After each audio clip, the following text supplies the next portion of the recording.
Later, 2 hours from contact with Krakoa. Oh, this is taking forever. And forever we do not have. I was hoping we could do this with subtlety and nuance, but who has patience for that anymore? Stay behind me! Much better. You've got point, Nathan. Hey, now that we're not fighting through the foliage, it's hard to miss how beautiful this is. Yeah, reminds me a bit of Hawaii. Not the big island, one of the other ones. Ever been? Oh, once, but, world ending, fighting for my life, all that. Well, that's no way to experience paradise, Rachel. You'll have to give it another shot. You know what? Why don't I take you? Oh, really? Of course.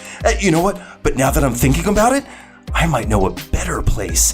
There's a little island off Chandelar, an imperial preserve, where the water is so clear you can see a couple hundred yards down, and at night, because most of the sea life is bioluminescent, it feels like the island is suspended in a sea of stars. Oh, Ross! Dad! That sounds amazing! Well, put it on your calendar, kiddo. We're going. I'll be there for you.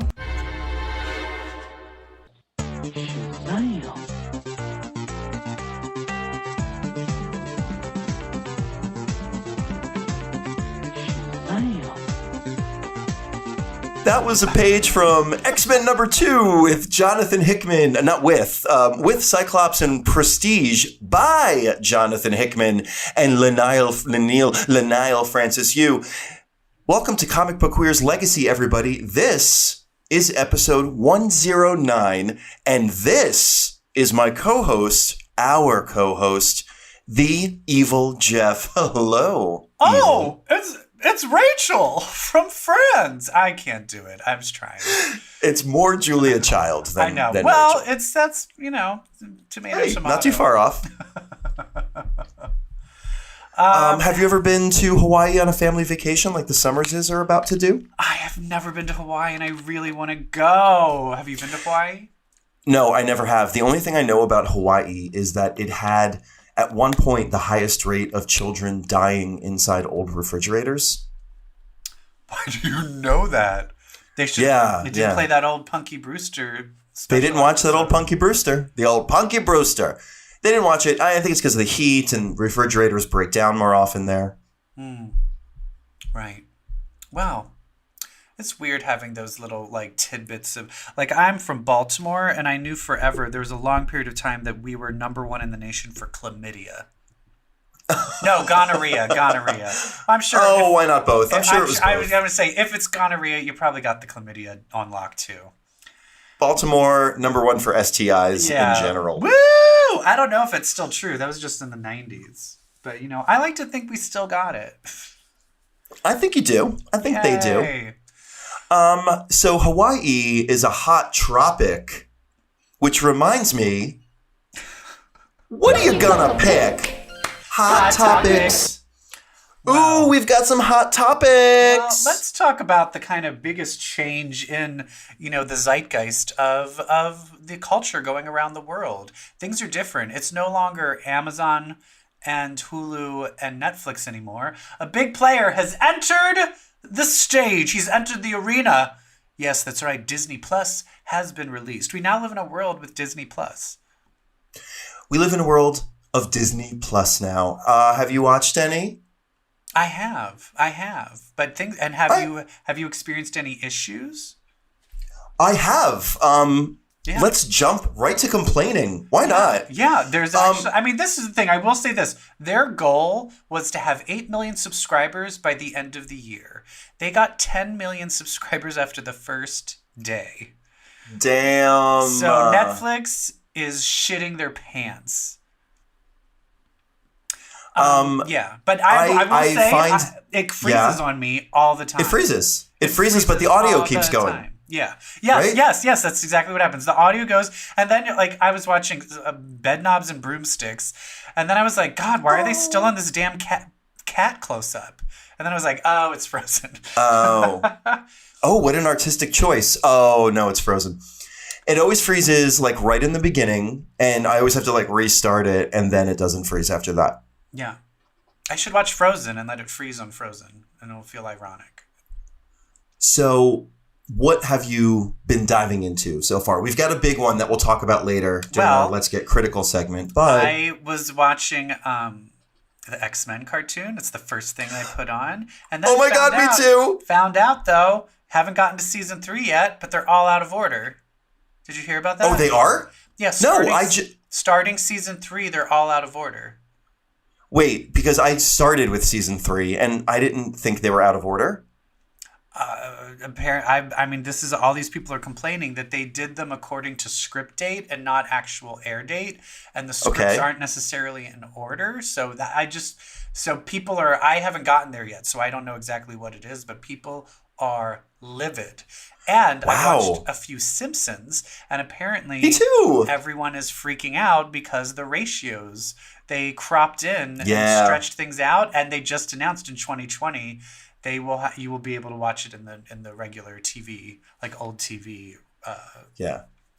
ratio. So they have a lot of and I think that's the problem is like so many people are using it. I think, and I think it's like when you go from 0 to 10 million people, there's going to probably be a lot of issues that you didn't beta test for. So cut them some slack. Yeah, so I'm like usually it's the same thing. Like I'm a video editor, and whenever the new Adobe round comes out of the new software, I never upload it right away because there's always bugs, and then they have to do another update to fix it, and that's the one that I usually download. So it's like of course there's going to be some bugs, so I'm cutting them some slack, but they better get it together. If it's 2020 and the shit's still going on, then I'm going to be like, all right, what's going on? Yeah, they got to get it together. They have to get it together in 2020. But I've watched a lot.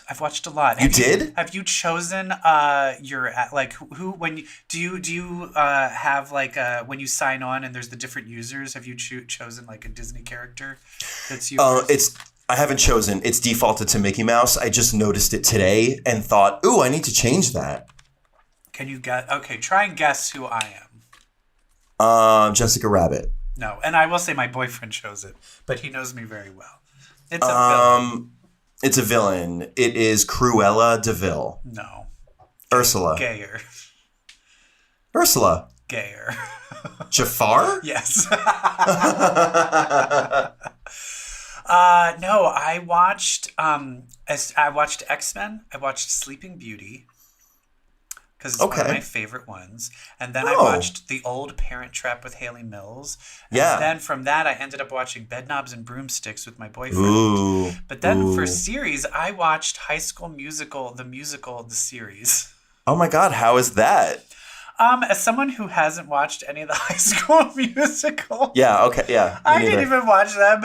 It's kind of super meta. Because it'll lose me. But I kind of like it. It's kind of like Glee before it got bad.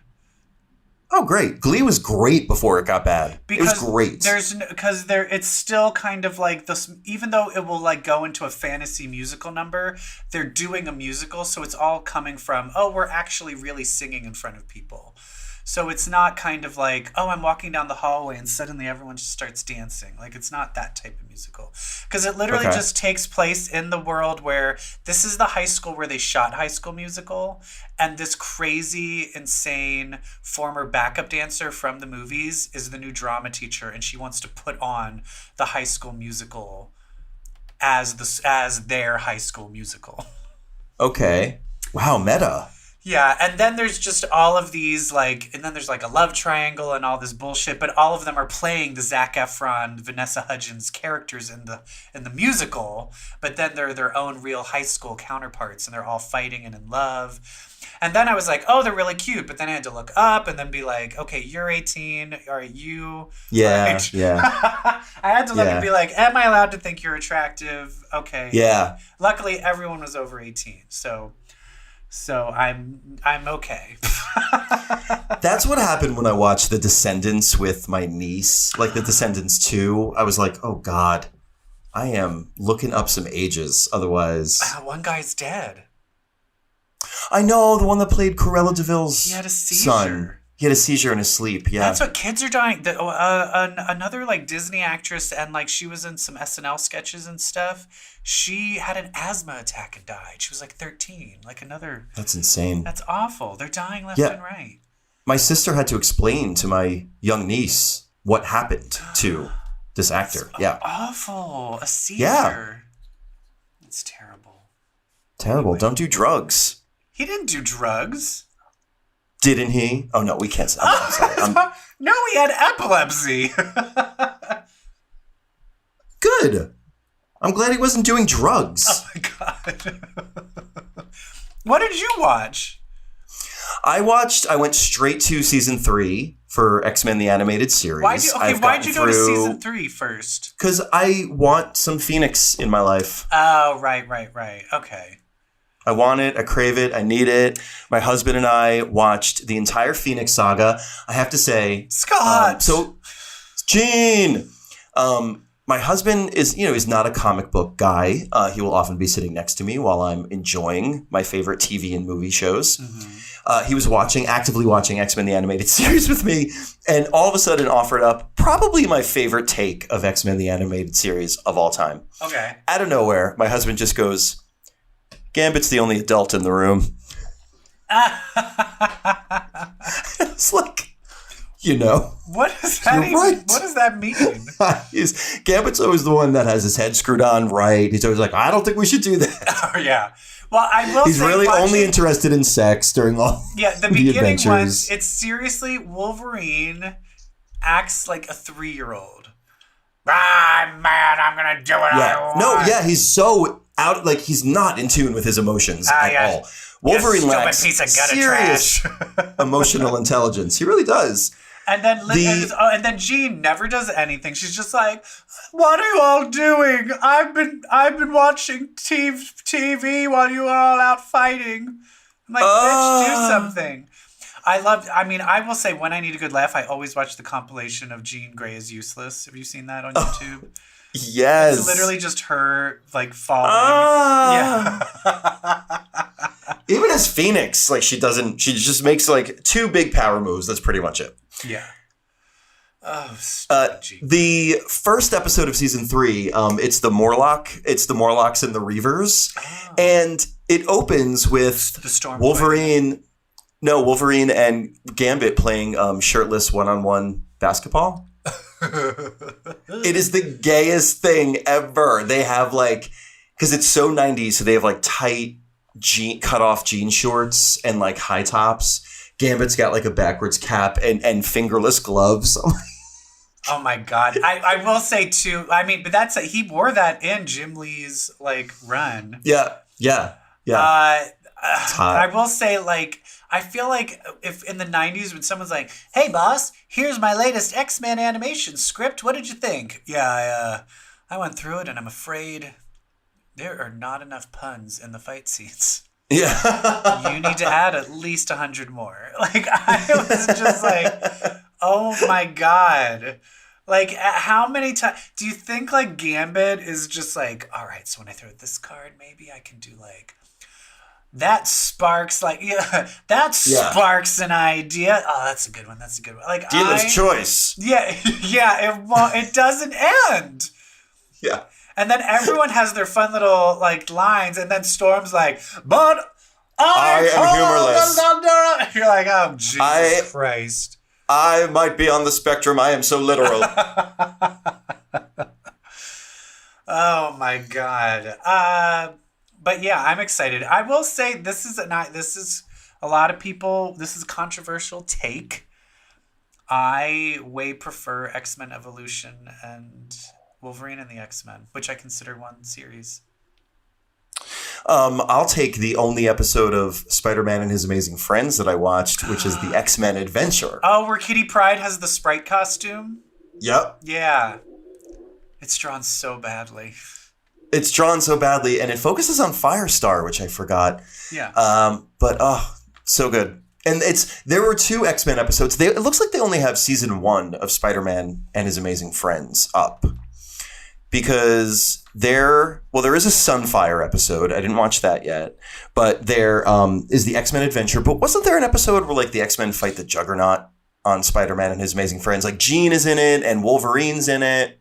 Maybe. I think Jean so. and Wolverine aren't in the Sprite one. Oh, okay.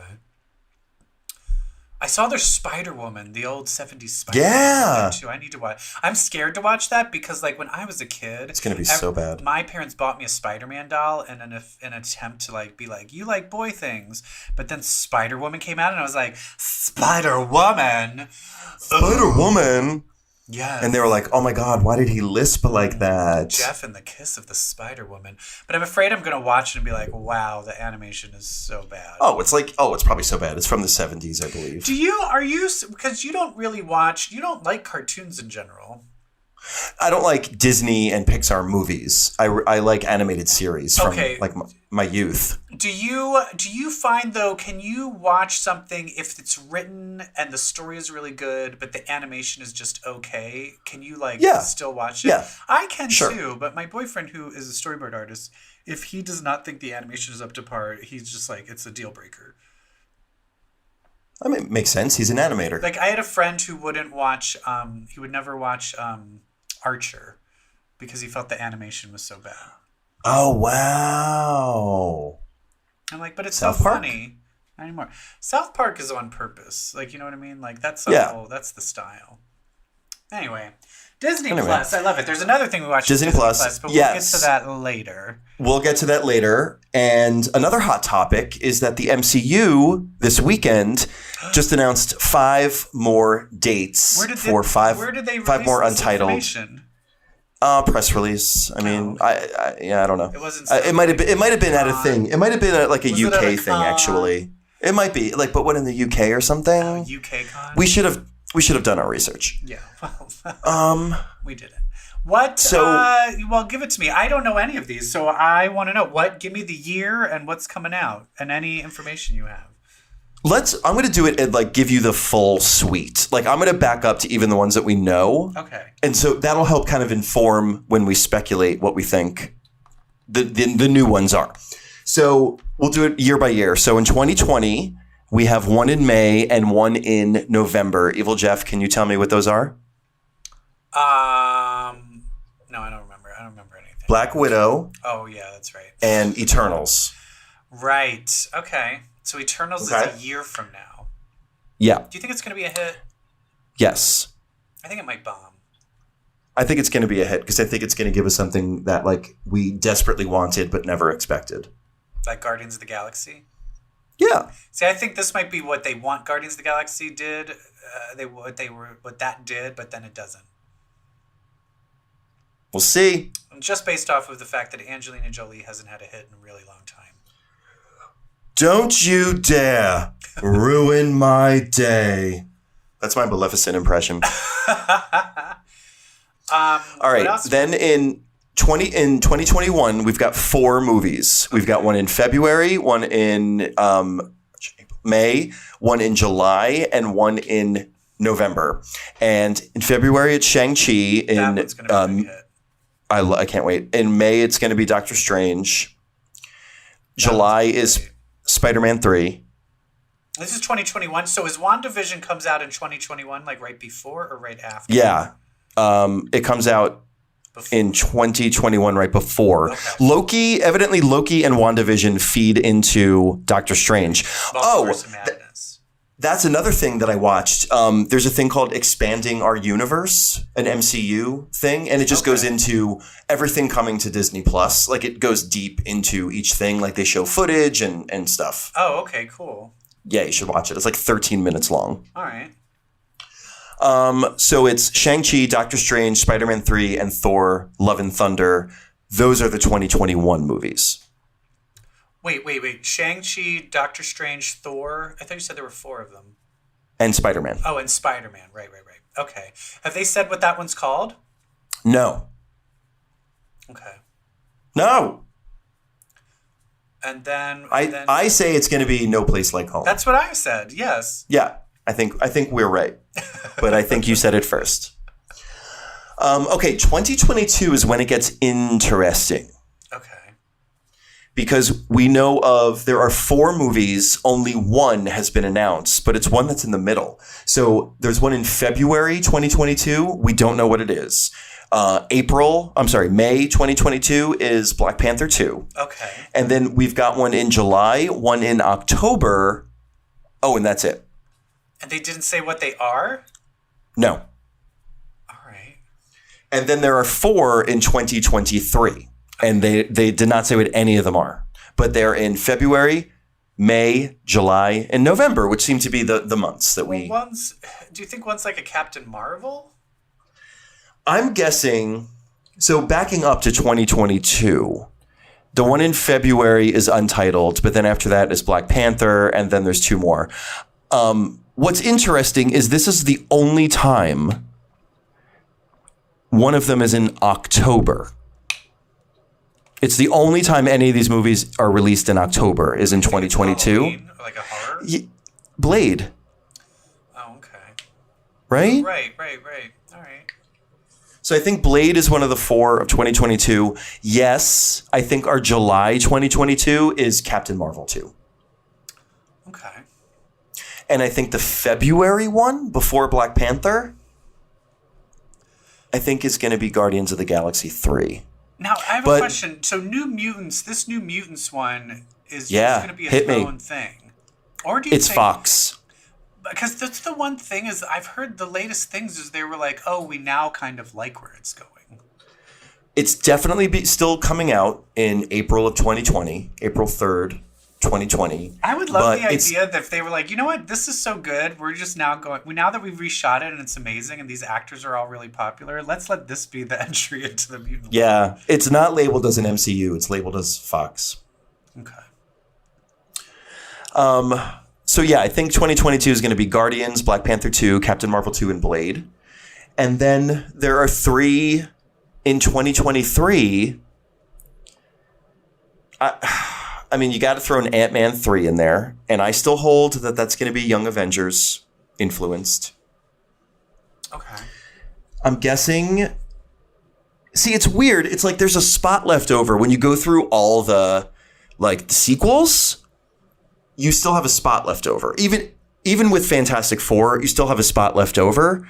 So there's going to be I think there's going to be one new one. Yeah. Like one that we didn't expect. Yeah. So I think 2023 is going to start with that one. I think it's going to be Nova. Ugh. Yeah, I think it's going to be Nova, Ant-Man 3. In the Eternals or something? Yes. Or Thor: Love and Thunder. Or Guardians 3. Yeah, Nova is so boring. Yeah, unless they make it a kid. Unless they do a Shazam-y type character and make it the kid Nova. Which they should do. You can't have it be about some white guy. You can't. We can't do that. We can't do that. It's got to be about the kid. It's got to be the Shazam. They're going to make Nova the Shazam of the MCU. All right. And then I think it'll be Ant-Man and the Young Avengers, and then Fantastic Four. And here's my big prediction. I think then the last one, November 2023, is going to be Avengers 5, and I think it's going to be called Avengers Annihilation. I think it's going to be Annihilation, the cosmic event.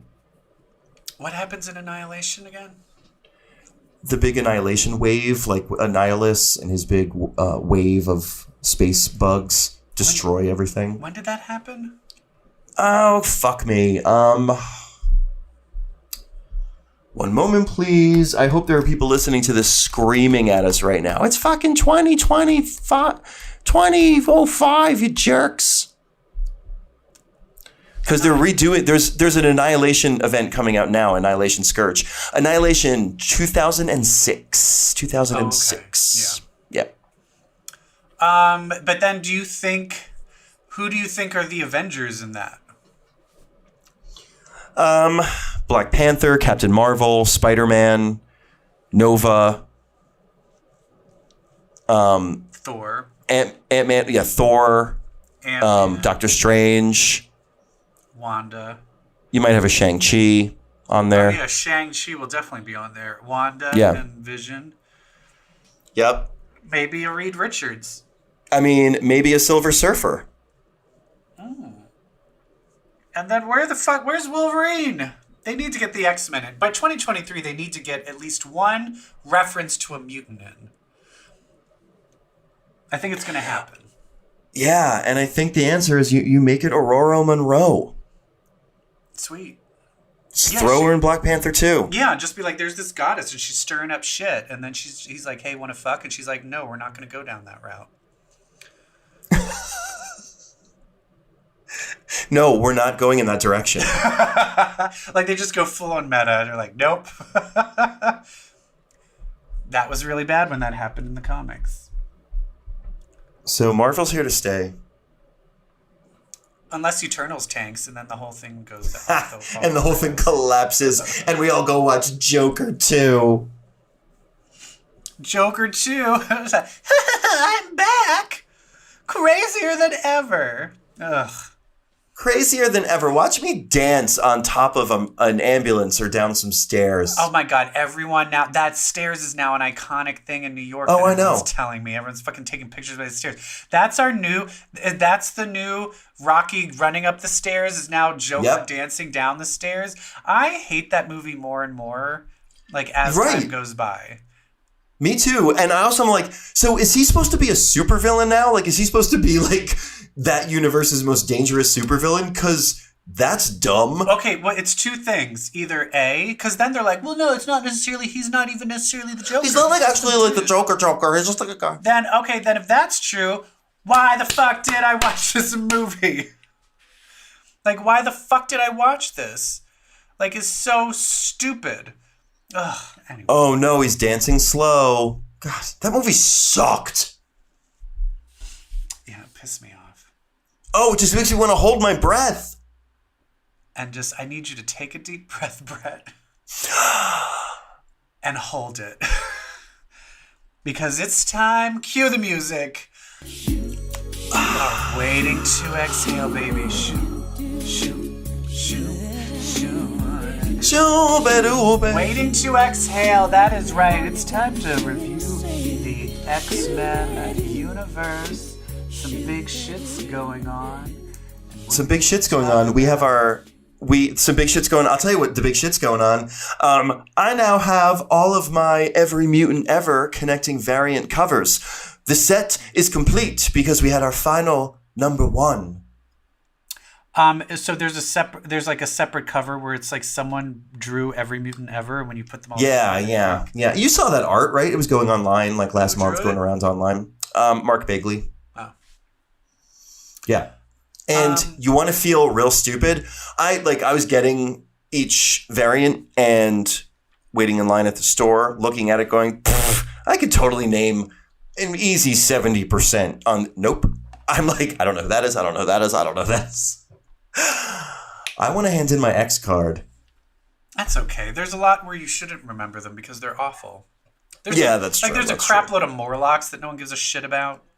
Oh my God, like Annabelle. No, I love her. Yeah. Who cares? Who cares? Hey, who cares? Hey, I'll tell you what. Brian Hill and Simon Kudransky gave us Fallen Angels number 1. Fallen Angels, Quanon is back, and she's her own person. I love how, though, this is weird, because Quanon was in Betsy Braddock's body. So this is what and tell me if I read this wrong. Quanon was in Betsy Braddock's body, and that bitch died of the legacy virus. So she was living her own life, doing her own thing, died. This Quanon apparently kind of was still there there was a version of Quanon deep in Betsy, in the new Betsy Psylocke Asian body, and kind of was like being John Malkovich, like was just stuck inside the head, kind of watching everything happen. And it hurt. And it hurt. She was like burning. Pain. And now she's free. So she kind of secretly, even though she knows it's not Betsy's fault, she's like, fuck that bitch. Fuck that bitch. So this at one point, I find this a very interesting take on this. Me too. It's kind of like how they cut to Mondo alone in that black space when Krakoa took his mind over. Yeah. In New Mutants, I feel like that's what was going on with Quanon, although she was on fire. Yeah.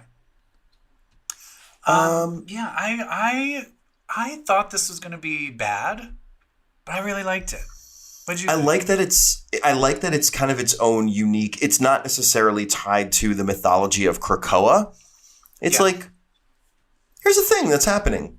But I like there's certain mutants that don't want peace. Don't want peace. They're warrior fighters. And I will say that's the thing. The people that need to be added to this team is we're the villains. Give me somebody to punch. Yeah, I mean, Sabretooth is gone, but I feel like there's some other bloodthirsty villains that I think would maybe be good on that team. I can't think of any off the top of my head. Like a Selene. Yeah, or what's it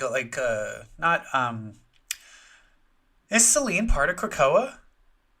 Yeah, she came out of that portal holding her skull. What's the one? Who's the real strong black woman that was like in Frenzy?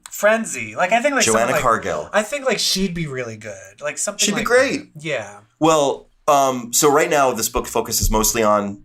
I mean, I think we stopped calling her Quanon at this point, and the point is she's Psylocke. Yeah. So this is Psylocke. This is Psylocke now. Which I'm fine with. Psylocke, and I love when it's just they were walking by a bonfire, and then Betsy's like, "Hey, hey, hi, can I talk to you for a second?" She's like, "No, nope, I got it. I'm good. I'm good. We're good. We're fine. We have nothing.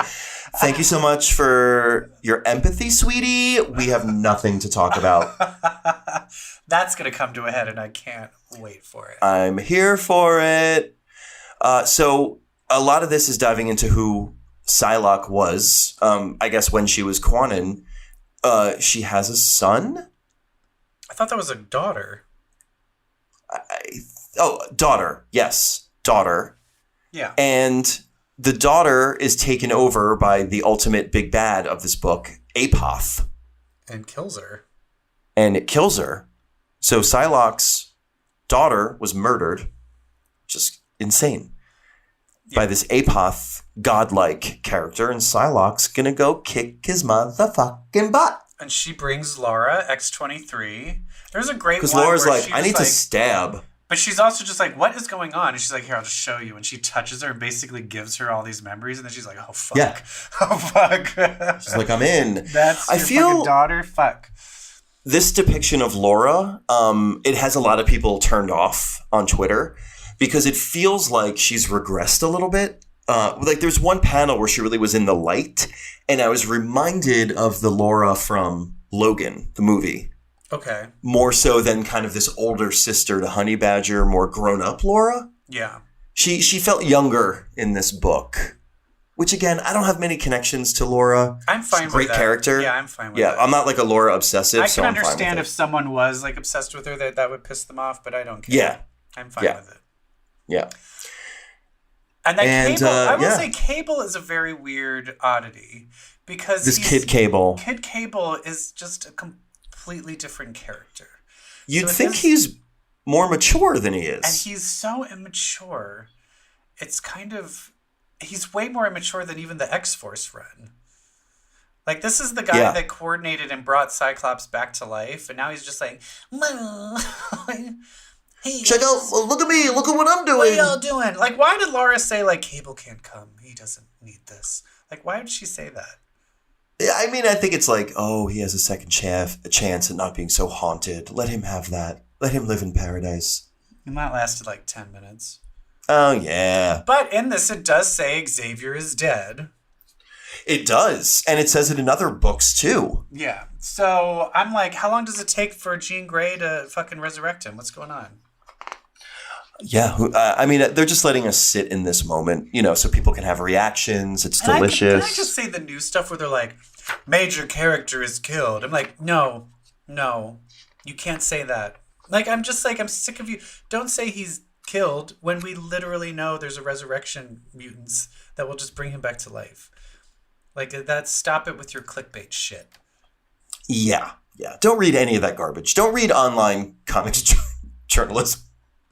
I will say the clickbaity shit, and I think it's because on Facebook, because I have clicked a few X-Men things, every X-Men thing pops up on my Facebook feed. You're in the algorithm now. Yeah, but it's always just like, you'll never believe who's in charge of Krakoa now. And then I'm like, Magneto. Like, yeah, I get it. Yeah, I believe it. It's happened before. Dracula joins the X-Men. Great. Mr. Sinister plays a role in this book. That's the weird thing is, so the bad guy is Apoth. Apoth. And it's like one of those, like digital drugs. But it's like, is this person... There's a person behind it. But is that person but the person that psychically connected to Psylocke in the beginning was different? That's the person who was saying you need to take on Apoth, right?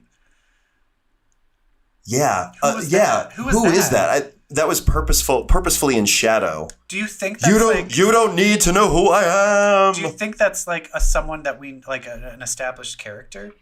I don't know. Like, I can see them building this Quanon-verse. It could be a new character, but... Yeah, I'm down with it. I like the bad guy. I like her. Like, they're kind of establishing her. Like, they're kind of taking just the dark turn. I will say what they need to really focus on now is Betsy on Excalibur. I still don't know who she is. Right.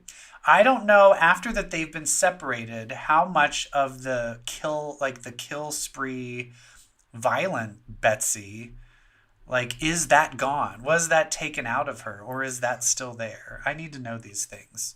I seem to remember back in the day when Quanon first showed up as Revenge in Betsy's body, it was established, and like that's when Betsy was really hardcore hitting on Scott. Mm-hmm. She kept trying to seduce Scott, and it came out that she kept doing that because there was still a little bit of Quanon in there. Yeah. And so she like, it wasn't purely Betsy, like there was still a little bit of Quanon in there, which is great. It makes sense now that we know that Quanon was in there, you know, and Revenge had a little bit of Betsy in there. Yeah.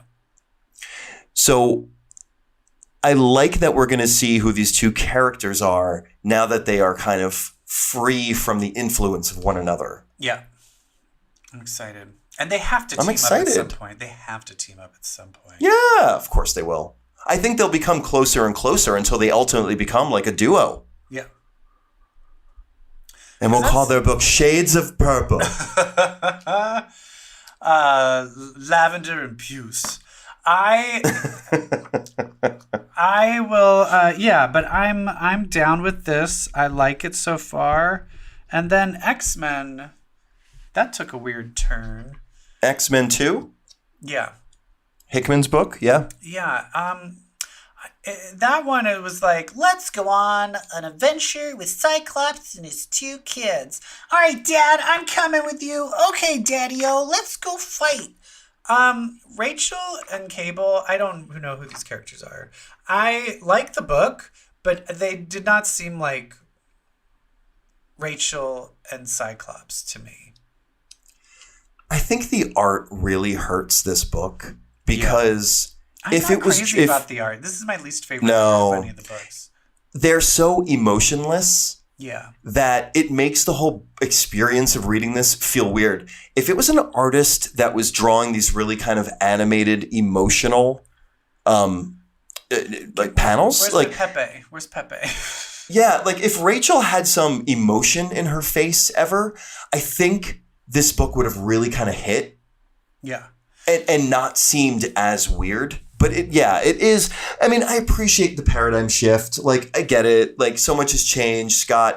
Scott's invested in having a relationship with his kind of kids. Yeah. It's fine. And I will say Rachel. I love it. Rachel is very similar to Excalibur Rachel, who was always cracking jokes. Yeah. And stuff like that. But that Rachel hasn't existed in a very long time. So it's almost like it's like this younger version of her. Because if we remember, the last Rachel was all like, I can't take Kurt, and I was taken over by Cassandra Nova, and then I was also taken over. Who else was she taken over? She was like taken over by two different things. Oh, everybody. By Mesmero. Yeah. I was like, bitch, ugh. Like, yeah. So right now I feel she's kind of all over the place. But they go there in the line, the lines that we performed. You know, world ending, fighting for my life, all that. And Scott's like, hey, take a little time to enjoy yourself. And it's like, that's what they're doing now. Yeah, but now they're establishing that, looks like now I thought there would be this whole thing of these two islands coming to, because we knew that there was another island and they were Krakoa and, was it Attila? No. Araco. Was Attila the Hun. Araco, they were separated. Araco! They were separated. And part of that war and battle involved Apocalypse in the original Four Horsemen. Yeah, Araco fell into limbo. Yeah, and the Four Horsemen were on Araco when that happened. And they're down there. So now this island has resurfaced and come back. Well, it's like kind of it's a little piecey between the two. Yeah. It's called the Arak Maw. In the one of the data pages, it's the map. It's basically an annex that just added itself to Krakoa, and in a very sexual way. I think the two islands started fucking. Mm-hmm. And Cable was like, are the islands Close your eyes, kids. So it says transit to Araco. So it looks like you can get to Araco via this new piece that brought this new character, the Summoner, who can summon limbo demons. Now here's this limbo demons, is it limbo demons? We don't know for sure it's limbo, but I mean, come on. So, I mean, that's the thing is magic. I mean, is it the same limbo place where magic is? I'm choosing to believe it is. Well, here's the interesting thing. But then how come she's never heard of a summoner? She's never brought big place. Summoners up. They're big.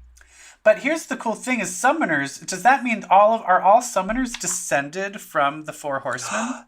It seems that way because that's our twist at the end when our summoner meets Apocalypse. Even meets Aga.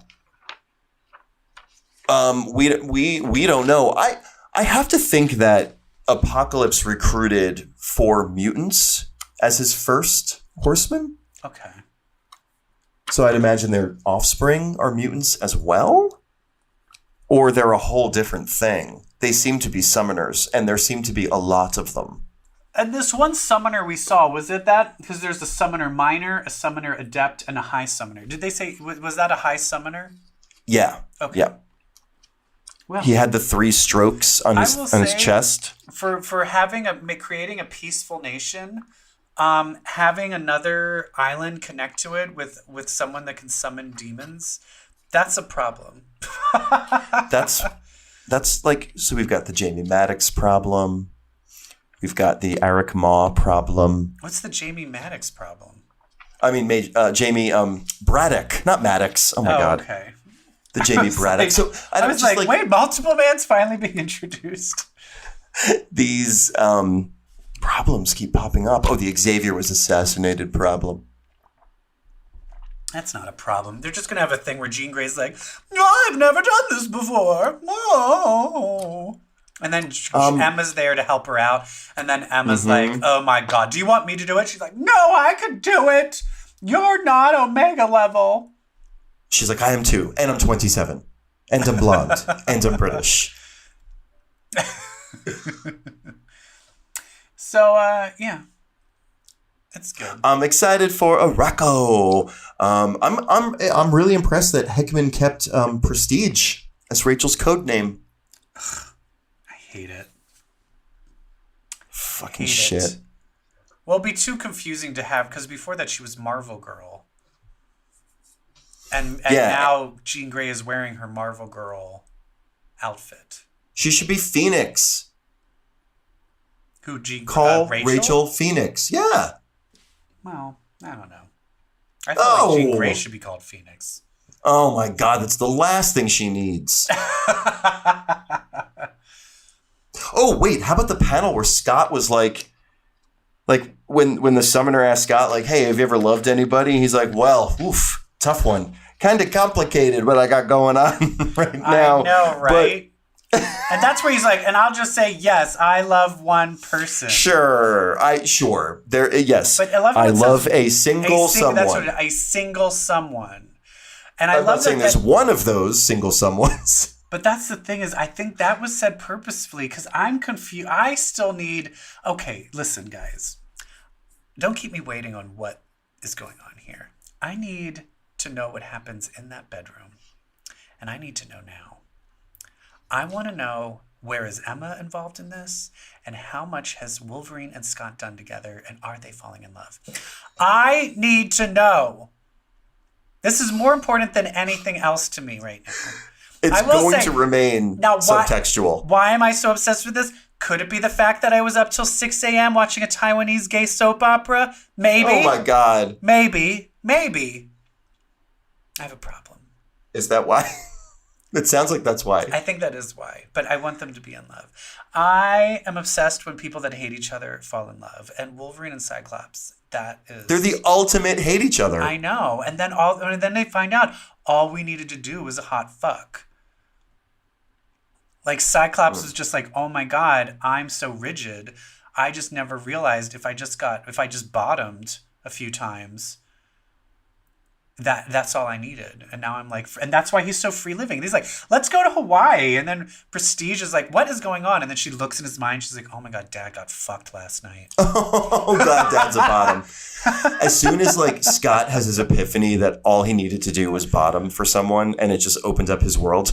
All of a sudden, like the air. There you go. The air in the room starts to form mist, and the mist starts to form together into Iceman. And Iceman just stands there, and he's like, "I know." Wink. And then right. Scott's like, Bobby. And Iceman's like, we're two bottoms. It'll never work. And Scott's like, get out of here. I know. And he's like, it's like bumping donut holes. Bam. Anyway. I need Iceman to say the line, we're two bottoms. It'll never work to Cyclops at some point. And then he makes two little ice donuts and like bumps them together. He's like, see, it doesn't work. Two little ice peaches. Hey, speaking of which, is Dakin dead? Dakin's no one's dead anymore. But that's the thing is, where's Dakin? I haven't seen him. He's there. He should be fucking Iceman too. Oh, I'm sure they will. What if Iceman is just like, hey, you said make more mutants. I'm trying. Whoa, I'm trying. Not for lack of trying. So trying to make some butt babies over here. They're like, Iceman, you have slept with 300 mutants in the past week. And he's like, hey, for gay guys, that's nothing. It's a Saturday night. Iceman, there is a water-based form of chlamydia going around. Oh, my God. All right. Well... I think let's save up for I guess we should talk about some other comics besides X-Men, don't you think? Cue the music. Ba-dum-bum. What have you read for me lately? What have you read for me lately, Evil Jeff? I am really digging the new Runaways. Runaways is just setting up. It's a whole new superhero team led by Doc Justice. So it's this old kind of guy that he basically just trained. He was kind of like the East Coast Xavier in a way, where he just always kind of had a school of young superheroes that he would train. And so he basically has just been on his own for a long time, fighting crime. And he took in the Runaways, and they live with him now. And he's now training them to be like an actual team. And Gert, of course, feels left out. Like, they're all getting their superhero things, and they're about to go on a mission. And then Gert shows up like, all right. And they're like, oh, you can't do anything. She wasn't trained. They're like, you're not. Yeah. So they were like, sorry. So Gert has no powers. She's not connected to Old Lace anymore? She is, but they just kind of have Old Lace come without her. Oh. But I think, but then she kind of sat with the people, like there's like a guy that's kind of like the DC like Oracle character that's like the running point, like with the computer. Yeah, sure. Yes. And I think they might be setting up that might be her gig, but it seems like she wants to become a fighter, so she might start training, or I don't know. But she's definitely like super depressed and super doesn't know what she wants in her life. But also, it's one of those things where Doc Justice, he's so great and so caring and so understanding. Like, I'm waiting for the page reveal that he's like a child molester or something. You know what I mean? Oh, like, he's definitely a pedo. Like, everything is so great that I'm like, so this has to be awful, right? Like, But it sounds like Gert's going to get hurt too. Like she's going to be like, I'm going to go in there and I want to be a warrior and Or it might be something where then she's the one that discovers that he's evil and everyone else has drank the Kool-Aid. Yeah. And she's the one that has to save them. So I'm excited to see this is just because you have no powers. But I do hate it that we're so ruined. Like, we're so ruined in plots now. It's just like we know something is coming. Like, I miss in the old days where there wasn't enough of these plots happening, where I would have just been like, oh, everything's fine. And then it would have been a real surprise. Like, now I feel it would be a bigger surprise if everything is okay. You're just more savvy now, that's all. No, I just feel like we've reached a point where so many stories have already been done. Yeah. Or you just understand story better. Stop trying to make it like I'm smart. I'm not. What am I doing? What have you read? So you like where this is going? I mean, you like Runaways, where Runaways is going? I've loved Runaways. I've been trying to get you to fucking read this run. I've loved it since issue 1. But this is a big paradigm shift. You like it? It has not faltered at all. No. Okay. It's great. I love it. Well, I don't love what I read, and that is, ew, a DC book. I didn't read it, but I read the news. They finally revealed who Leviathan DC is. Comics. Yes, so this is Event Leviathan number 6 by Brian Michael Bendis and Alex Maleev. So this is the end of the limited series, and yes, we finally have the answer on who Leviathan, the guy who brought down every intelligence organization in the DC universe. It turns out, spoilers, that it is one of the original Manhunters, Mark Ryan. So now, for people that read DC, would any people that are DC fans give a shit about that? I like to, I'm trying to pretend that I'm a DC fan and I know a lot about it. And Mark Shaw. And yeah, I think I might care. It's because I think he was a hero in the DC universe, like, quite a bit back in the day, like Silver Age, maybe. So, I can see some DC diehards being like, oh, that's pretty fucking awesome. Joker's great. Okay, all right, so... But ultimately, was it's like who cares? What happened to the dad? What happened to Lois's dad? Dead skis. He's dead. He's dead. Okay. Yeah, they tried to, get him over to their side, and he wouldn't, so they killed him. And so they're actually who's they? Leviathan? Thank you. Yeah, well, it's an organization and a person, but... the reveal at the end, which I thought was a little bit more significant than who Leviathan is he's approached by... You remember Morrison's 7 Soldiers of Victory? Yes. Do you remember the Manhattan Guardian? Was he one of the 7 soldiers? Yeah, he was the one with, the golden shield. Most of it took place on the subway. I just read the plot of it. I didn't read the actual comic. Oh, cool. All right, so it's not... So that was the Manhattan Guardian, who is based on a bigger DC kind of B-list, C-list hero called the Guardian, who's a very Captain America-looking guy. He's blue outfit, gold helmet, gold shield. Anyway, Leviathan, after his identity reveal, he's approached by the Guardian. And the Guardian is like, you know what? It's fine that they figured out who you are. Now it's the time to make our move. Everyone is ready. I've talked to everyone else. They're all ready. So let's do this. So it seems that there is a subsect of DC superheroes who are kind of fed up and are starting to turn more aggressive, and that have these big plans to kind of, quote, save the world, but in a very, we know what's best, proactive, militant, very scary kind of way. Now, is the Guardian the only person in that subsect that has been revealed besides him and Manhunter? Okay. Yes, but he refers to others. So that, to me, there's a sect of heroes in the DC universe who have had enough, it seems. That concept is actually interesting to me. Yeah. Because then it's basically, although this is called, who wrote Civil War? The original Civil War in Marvel? It wasn't Bendis. Yeah. No, it was, But this does seem like it's going to be like setting up like the Justice League is split apart and half of them are pro this and half of them are against. So it's just going to be like heroes battling heroes. Yeah, it's going to be like kind of like what is the role of today's hero? Which now it because was they written have by Year Mark. of the... How stupid are we? Mark Millar. Okay, you're right.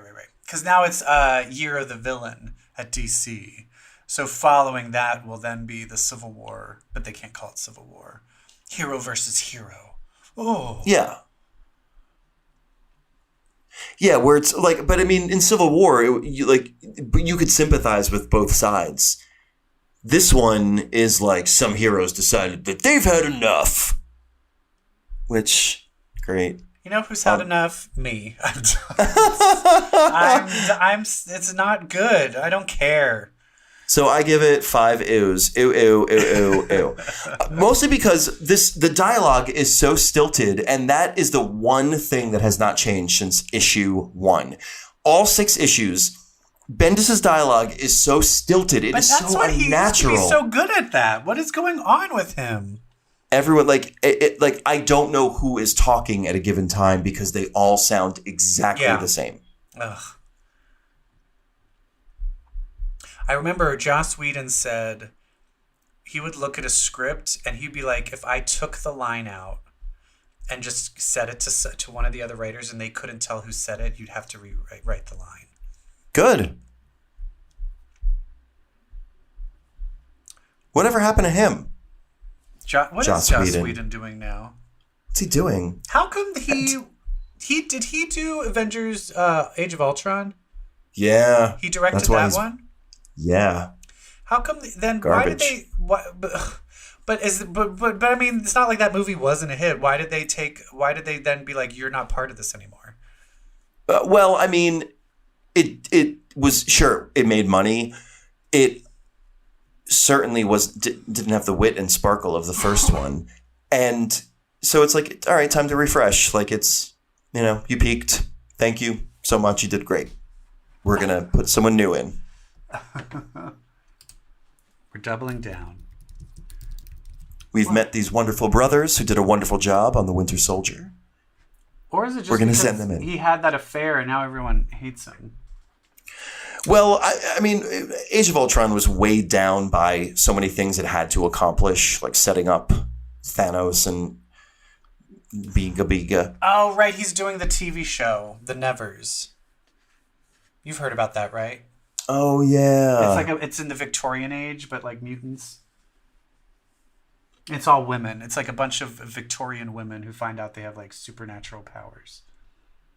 Well, speaking of TV, why don't we take some time and talk about that? Okay.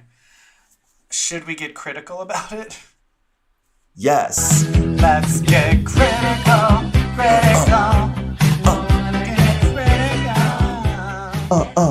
All right, let's do some, let's just go into it. Yeah, you want to talk about, I want to dive into the show on Disney Plus that we both watched. Let's do a quick dive. Let's do quick hits on some other stuff. Stuff we saw. The Titans, you caught up with the Titans? Caught up, thought it was fun episode that it focused on. The rails right now. Yeah. Because it was like they finally all got together and then they all broke apart and now they all have to get back together again. And I'm like, did that have to happen twice in one season? Right? It seemed like the breaking apart thing seemed so unnecessary. It did. And the whole Robin deciding, like Nightwing deciding I'm going to send myself to jail was stupid. Yeah. Like, they made such a big deal. He was like, I killed Jericho. And it was like, totally didn't. You didn't. Like, what are you even guilty about? Yeah. And then it ends with him being like, Jericho's alive. How is that? Why do we know that? Yeah, I don't know how we know that. And then how did he get away? I don't know. I did feel that Jericho was alive with all of the weird coincidences about the diner that people kept seeing that brought them together to meet up at the diner. Turns out that was Bruce Wayne doing all that stuff, who then mansplained. Well, I also felt they wouldn't be setting female. up. I felt there was no way they set up this weird thing with Jericho's powers, but then he never really used them for anything. And I was like, there's no way they would set up his powers this specifically and then not give a shit and just kill him off and never use him again. Oh, wait a minute. I just realized. So Jericho is inside of Slade. Was that when he saw Deathstroke sign languaging, when he remembered back and he remembered that Deathstroke, when he saw him, was doing sign language? So, does that mean that's Jericho? But Jericho, not permanently, but he just maybe went into or it for in that moment. Bit. Yeah. Oh, maybe. Yeah. I think that was the revelation when he was looking at those monitors in his mind, thinking back, right. And he saw the hand signals that Slade was giving. Okay. Maybe the takeaway there is that's Jericho. Yeah. Well, hopefully we'll find out. Oh, I just put two and two together now. I didn't realize it watching the show. This dumb bitch. And then poor Gar. Yeah, like he had brain surgery. Ugh. That was gross. Although I do feel they because I felt this was the chance, like, oh, we're gonna fix your powers. That you can turn into a monkey. So I felt at the end he should have turned into a different animal. Me too, a gorilla or something. Yeah. And then I love how it's like, we're just going to kill this lady, this scientist. I was like, she's a scientist. Shouldn't you, like, get, like, someone on the street? Like, why get, like, oh, you're a good... She wasn't a very good scientist. Get, like, a homeless person or something. God, these villains are idiots. Anyway. And then Watchmen. Watchmen's tough because it comes up the same day we record an episode. Yeah, so we always have to think back like a week. But I'm sorry. Okay, what's the woman? Lady White Knight? What's her name? Sister Knight. I don't know why that's so hard. Not Sister Knight. No, the other one. The Silk Asian Spectre? lady. The Asian lady. Oh, yeah. The billionaire. But something white? Oh, I don't know. She has a weird name too. I love this. And I was and the fact that they're already teaming up, Jean Smart and Regina King, I love it. I love it. Yeah. Yeah. I love all of it. The one thing I don't understand is why Sister Knight isn't just telling Jean Smart what's going on. She doesn't trust her yet. I know, but at the same time, I'm just like... I feel like... Just get to it. Just realize she's on your side and, like, let's deal with this shit. But I'm loving all of it. I'm here for it. What's the core of the plot? Was that billionaire woman who they introduced, she was building a giant clock? Yes. And she's somehow aligned with Sister Knight's grandfather, Will, who we think may or may not have killed the chief of police, who may or may not have been in the KKK. They're behind the death of and then so the grandfather, Regina King's grandfather, is like kind of works for the billionaire lady, and the billionaire lady basically took over Ozymandias' company, and she's the one that's holding him captive in this weird little world, and that he's now trying to escape. Now we know she's the one doing that? I was so drunk and high when I watched it last week. Well, I can't remember. Well, that's the thing is he realized, like, I'm being held captive here. And I realized, like, being held here, like, I thought it was, he's like, I'm in a prison. And then when they were looking at the statue, you know, they were like, oh, you took over the company. And she was like, yeah, I took over the company. And then Regina King's like, why does that statue of him look so old? And she's like, oh, that's what I feel he probably looks like now. But it, like, looks like Jeremy Irons. Oh, do you think he's frozen there? I don't know if he's frozen there, or I'm not sure how it's all set up, but she's clearly, but now she's like, oh, I have the company now, and he's not here. And then he's held captive somewhere, so she clearly is the one holding him captive. But he was catapulting the dead bodies of all the clones to try and figure out how to get out. And that's why he was making that weird suit, to see if he could survive getting out. But I still don't know yet, like... Because when he was catapulting the people, they would just disappear into the sky. Yeah. So so I don't know where he is, but I'm fascinated to find out. I wonder if he's in a mind prison, like in Agents of S.H.I.E.L.D. Who knows? Well, who knows? But it's great. I love it. So there's another show. Thank you so much. I know you burned through the first 2 episodes today. Yeah, just right before we started, my boyfriend is angry at me. Let's talk about The Mandalorian. Because he wanted to watch the second one with me. But I was like, tough shit. God, this podcast. Tough shit. Start I'm a podcast. Sacrificing my relationship for Start a podcast. my 25 fans that listen to this show. Mandalorian. I thought for the longest time that the Mandalorian was the ship that Boba Fett drove. Oh. Well, I did think that the show was about Boba Fett. But Boba Fett, I will be honest, I did not watch parts 2 and 3 of the Star Wars saga, of the prequels. Oh, me neither. I did in the theaters. Boba Fett's in that, right? Yeah, he's a kid, and you find out that the stormtroopers are all clones of his dad, Jango. Of Boba Fett's dad. Yeah, but then what happened to Boba Fett? Because Boba Fett, has his story been told in any of the like cartoons or any of the? Because my thing is who is the Mandalorian? He's not Boba Fett. This is a new character. It's a new character. Yeah. But we don't, and this takes place between the part 6 and part 7, right? Yeah. Yes. Okay. So, and I will tell you this.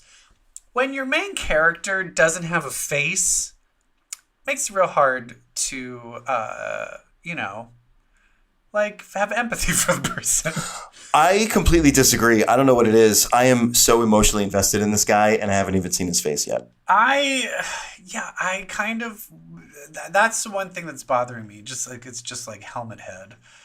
The reveal will come. They had that line, so he picks up someone who has a bounty on them. And the bounty says, "Is it true you guys never take your helmets off?" So you know the helmet reveal moment's coming. It's going to be great. I will say, watching something where I have no investment into Star Wars, I don't give a fuck. It felt like it was good and it was hitting all the right things. And it was, and it was also, I felt it was it was giving enough things for fans to be like, ooh, there was like enough Easter eggs in there. Mm-hmm, mm-hmm. But right now I still it didn't excite me the way like Watchmen did. I am the opposite. I am obsessed with this show. Really? I love it. Okay. It is hitting all the right notes for me. All right. I think it is so well done. Granted, it's a formula that really works. It's the Lone Wolf and Cub formula. Yeah. Remember that graphic novel? Well, let's give the spoiler. Spoil it. So at the end of episode 1, it turns out the bounty that he is being paid to get is a child. It is, even though they said the person is 50 years old, he meets the person and it is a 50-year-old baby Yoda. And then it's 50 years, he still can't fucking talk. I don't know that. Hey, species age differently. It is a baby, whatever Yoda is. People are saying could be a clone of Yoda. People are saying it's just someone that's the same species as Yoda. Have they ever established what the Yoda race is? I don't think so. I mean, probably, but not in my rather is this one's limited. Name? What is Baby Yoda's name? Yodi. I say it's Soda. Soda! Whatever Baby Yoda's name is, Baby Yoda is the cutest fucking thing on the planet. It's fucking cute. Not since Gizmo have I been so in love with the thing. It's kind of the cutest thing in the entire world. Especially when it starts to use its powers and the Force in episode 2. Yeah, and it is adorable. Let's have the whole episode just be told out of his glassy eyes. Just reflecting in his. I was like, here's another close up of the reflection of his glassy eyes. I love it.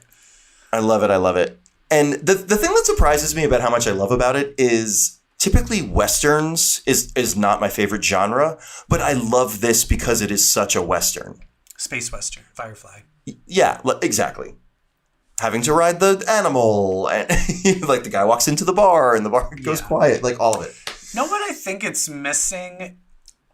I think there's, and I guess know what it is, and this isn't a bad thing though, now that I think about it, there is a comedic element that's just not there. Yeah, I think you had it and I'm so used to that being in these types of things. Like a solo, But then at the same time, I'm like, why? That doesn't have to be in everything. No, it's part of being steeped in that Western genre. Yeah. You don't really have humor. The humor is the guy learning to ride the horse in that genre. That's your comedy bit. Yeah. And I will say, the whole, I'm the cold bounty hunter and now I have this cute thing that I have to take care of and it's going to teach me emotions. Iconic. I will say I'm wondering if do you think they're going to just double down on that, or do you think there'll be like a love interest? That's interesting. I think they would double down on that. I think that's the core relationship. You know, we might meet an ex-girlfriend who, you know, there's probably a scene with like some emotional stakes and some history, but ultimately it won't mean anything. Well, Mandalorian, I mean, I will just say, and that's the thing, I liked it, but it wasn't like, oh my God, this is the best thing I've ever seen. But also... And I was like, oh my God, this is the best thing I've ever seen. Yeah, but maybe I just need to be higher and not being like, all right, I got to get through this, podcast is about to start. Yeah, watch it in a relaxed environment when you have peace of mind. It's a whole different experience. And I think it's interesting, though, if you look at it, this is their big, what they're kind of centering right now. They opened with this because Hawkeye, all the Marvel ones haven't started yet. The only other originals, I think, is like the High School Musical one and the Encore. Have you watched Encore? No, I haven't watched that. They have like those Marvel documentary series, like the Marvel Hero Project. This is like their only real original. Get Disney Plus because it has The Mandalorian. And I will say for that, it's so smart because this is something you would pay money just to watch this thing. You know it's a good experience. And on the opposite side, Apple. Because remember how I said, like, we live in a world where Apple has launched. Apple TV has launched its own streaming service. It launched Jason Momoa's show, like, where everyone's blind. Flop. The Jennifer Aniston, Reese Witherspoon, flop. Yeah, I don't think it's going to do well at all. Shit. It's doing awful. They're in deep trouble. Number one, there was no hype around it. It just kind of appeared out of nowhere. Like, oh, hey, we're going to do it. It's going to be these shows. It'll be great. And then all the shows feel very like gray. Like the branding of Apple TV is very kind of gray and metallic. And that's how the shows kind of feel. Yeah. But I will say this is the thing is Disney has the lockdown on because Apple also, they're only doing PG stuff. And that is where Netflix is going to genre shift. Because Apple doesn't want anything like, Apple and Disney brand. Is all family. So I think Netflix is going to double down. Go blue. Go blue. Fucking blue. So it's just going to be hardcore porn on Netflix coming soon. Hell yeah. They're going to start calling it Nutflix. So what do you think, so we had Netflix and chill for so long. What do you think the Disney Plus version is? Disney Plus? Disney Puss? I don't know. I was thinking like Disney Plus a dick in me. Disney Plus dick. Disney Plus you got a friend in you. Disney Plus lube. Disney Plus lube. Disney Plus D's nuts. We can just be like, you want a Disney Plus, I don't know. Well, okay. Well, while we're analyzing, so let's say you were given the option to do another spin-off for Star Wars. What character would you want to focus in on? Or like what would you do? What would you want to center a show on? You know what? I know exactly, because there was a moment in The Mandalorian episode 1 that was quite traumatizing for me. Our friend Steve, who was on last week, texted me and said, there's going to be a part that you're going to hate, because he saw it before I did, because he knows my love for the character who I would like to create a Disney Plus series around. A character who we saw being viciously roasted for food while another one looked on in horror. And that is my boy, Salacious Crumb, Jabba the Hutt's little, like, pet from Return of the Jedi. Okay. He was being roasted on a spit. When they went to the thing to get the Yoda guy? Yes. Yeah. But he's a bad guy. Why do you care? He's a cute little angel. I've always thought that since Jedi. I have loved Salacious Crumb. So I want a Kill Bill style series, a revenge fantasy starring Salacious Crumb, or like a Salacious Crumb, that was his mom, to get revenge, because that was his mom. Like, to get revenge on that Salacious Crumb that was spit roasted. Oh my God. And he has like kind of like big sunglasses and like a big gun. And it's like, it's another Western. Like we keep it steeped in the space Western genre, but it's like, like what's the revenge one with Clint Eastwood? The Outlaw Josie Wales? Unforgiven. The Good, the Bad, and the whatever the revenge one is. They're all revenge ones. That. What are you talking about? It's that. So it's revenge space Western starring Salacious Crumb. That's mine. And it's called Salacious. I am going in a completely different route. Mine is actually going to be a traditional 3-camera sitcom. And I'm basing it off of B. Arthur's character from the Christmas special. Yeah. And it's going to be like Cheers. Like, it'll literally be like Cheers, where she's running the, like, like this Maud character is running the bar, and different aliens are coming in, and there'll be like a Norm character, but it'll be like someone with a trunk. There'll be some squid character that basically it's going to be the Golden Girls meets Cheers in Tatooine. With squids. Yeah. So, and it'll be called something, it'll be called something like, like Golden Stars, like just something stupid and cheesy. And it will just be like her just being like this, like, just hardworking single mom. And then there'll be a separate thing where then she goes home and she has like a teenage daughter who's like in love with a droid. And she's like, you can't fuck a droid. And then it's like, it's all hard stuff. I can't decide whether someone should play B. Arthur or whether we should fake her. We should deep fake it. What about that actress that played young her when Dorothy would flash back to when they lived in Brooklyn? Could we get her? Oh my God, did I ever tell you I hung out with, of course I wouldn't, because who cares, the person who played young Stan. Get out of here. I was like hanging out with some friends who were like, oh yeah, oh, he's an actor. And I'm like, oh, what have you been in? And he's like, well, I haven't acted since the 80s. He was like, I was like in the Golden Girls. And I was like, what?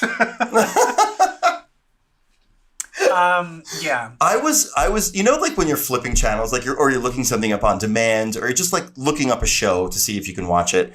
And they have thumbnails of the actors that are in the show, have like info and like what it's rated, and then thumbnails of the actors. Yeah. So last night, Jeff and I were trying to look up Golden Girls, because we were like, we feel like watching Golden Girls. So we go to the on-demand search. We got rid of Hulu. Because we're going to get Apple TV.